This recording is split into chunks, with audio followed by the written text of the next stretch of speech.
সামাজিক যোগাযোগ মাধ্যমে রীতিমতো ভাইরাল নাম প্রিন্স মামুন এবং লায়লা।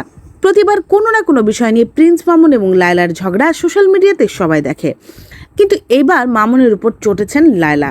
ঠিক কী কারণে তিনি চটলেন সে বিষয়ে গণমাধ্যমে মুখ খুলেছেন লায়লা, জানিয়েছেন তার কষ্টের কথা। কোন স্ট্যাটাস থেকে কোন স্ট্যাটাস? মামুনের 14 কেন 28 গোষ্ঠীর মধ্যেও তো কেউ আর্মি অফিসার ছিল না। তাদের তো স্ট্যাটাস জানারই কথা না। তারা কোন জায়গা থেকে আসছে, তারা কিভাবে আমার স্ট্যাটাসে দিয়ে আঙ্গুল তুলে চালায়, সে তার কোনো আইডিয়া আছে যে আমাদের স্ট্যাটাসটা কি? আমার একার স্ট্যাটাসটা সমানও তার 14 গোষ্ঠীতে কেউ একজন নাই। তোমার জন্য আমি এত স্যাক্রিফাইস করেছি, তোমার জন্য আমি এত দুর্নাম হয়েছি, তোমার জন্য আমি ফ্যামিলি ছাড়া হয়েছি, তারপরও তোমাকে আমি একদিনের জন্য ছেড়ে যাইনি। আমার কি জীবনে ছেলের কোনো অভাব ছিল?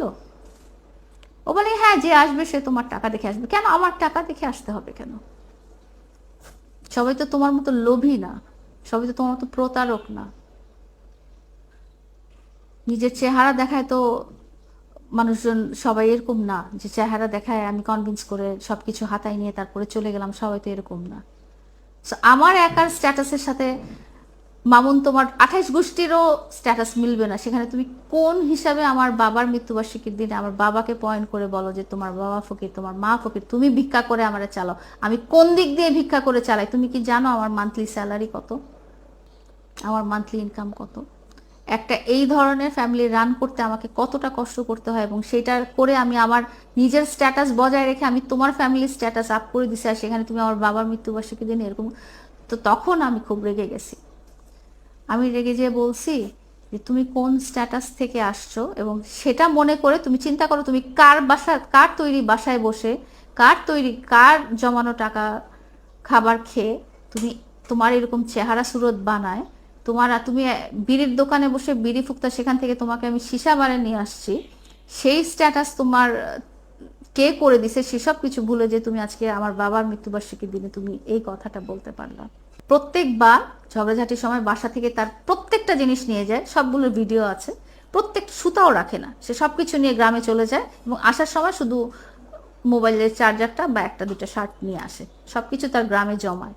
আমি বলছি আমি তোমার সব ব্যাগ গুছাই দিচ্ছি, তুমি বাড়ি চলে যাও। আমি নিজে এবার ওর ব্যাগ গুছাই দিচ্ছি। তখন বললো কি, তুই নিজের দিকে দেখছিস? তোর বাপ ফকির ছিল, তোর মা ফকির ছিল, তুই তো ভিক্ষা করে আমাকে খাওয়াস। এই কথাটা যখন বলছে, এই কথাটা আমি সারা জীবনে মরে গেলেও কবরে গেলেও আমি ভুলবো না। যে সে আমার, তার পরিবার এবং সে আমার বাবার জমানো টাকা দিয়ে তাদেরকে আমি তাদের পাশে ছিলাম। আমার বাবার তৈরি বাসায়, আমার বাবার তৈরি ঘরে, আমার বেডরুমে শুয়ে সে একজন আর্মি অফিসারকে কিভাবে এই কথাটা বলতে পারলো? তার সত্যিকার ভাবে আমি ভালোবাসছি। আমার এন থেকে একটা ভালোবাসার জন্য যতটুকু মর্যাদা দেওয়া দরকার, যতটুকু সম্মান দেওয়া দরকার, এবং তাকে যতটুকু, তার এবং তার পরিবারকে যতটুকু আরাম দেওয়া দরকার, আমার পক্ষে একটা মেয়ে হয়ে যতটুকু করা সম্ভব। এবং আপনারা সবসময় দেখবেন যে আমি সবসময় বলে আসছি যে মামুনকে সামনে রাখবো, মামুন মিডিয়াতে থাকবে, মামুন তার ক্যারিয়ার মিডিয়াতে গড়বে, সেই হিসেবে আমি তাকে গ্রুম করছি, সেই হিসেবে তাকে আমি রেডি করছি, প্রিপেয়ার করছি, যাতে সে সিনেমায় যাবে, যেটা তাদের আলটিমেট গোল। তো এমন না কোনোদিন আমি বলিনি যে আমি মডেল হব, বা আমি নায়িকা হব, বা আমি অভিনয় করব, বা আমি মিউজিক ভিডিও করব। এটা সবসময় সামনে মামুনই ছিল। এর একটা এবং একমাত্রই কারণ হচ্ছে মামুনের জন্য আমার পিওর ভালোবাসা, 100% লয়্যালিটি বা বিশ্বাস নিয়ে যে ভালোবাসাটা, অনেস্টির সাথে যে ভালোবাসাটা, সেটা মামুনের জন্য আমার ছিল। একটা সংসার কিন্তু সবাই টিকায় রাখতে চায়, কেউ চায় না যে সংসারটা ভাঙুক। যত কিছুই হোক, মেয়েরা কিন্তু সবসময় স্যাক্রিফাইস করে হলেও, কষ্ট হলেও, হাজার অত্যাচার সহ্য করে হলেও চায় যে আমি আমার সংসারটা টিকায় রাখবো। সেটা আমি শেষ পর্যন্ত চেয়েছি, এবং আজকে পর্যন্ত চেয়েছিলাম। তো এখন পারিপার্শ্বিক ঘটনায় যে এমন কিছুতে আমার এমনভাবে মানসিক চাপ, এবং এই চাপটা কিন্তু মামুনের সৃষ্টি করেছে। আমাকে ওর পোষায়নি, ওর আমাকে পোষায়নি। এই ঘটনাটা কিভাবে হলো? এই ঘটনাটা হলো যে যখন ওর আম্মু বলছিল যে তাকে 2 লাখ টাকা পাঠাতে, তার একটা জমি আছে, সেই জমিটা তার কিনতেই হবে অ্যাট এনি কস্ট। সব রেসপেক্ট রেখে বলছি, ওনার প্রতি রেসপেক্ট রেখে বলছি যে উনি আসলে কি বলবো, আমার সাথে ভালো মানুষ, কিন্তু ওনার টেকনিকগুলো উনি জানেন। যে কীভাবে কী করতে হয়।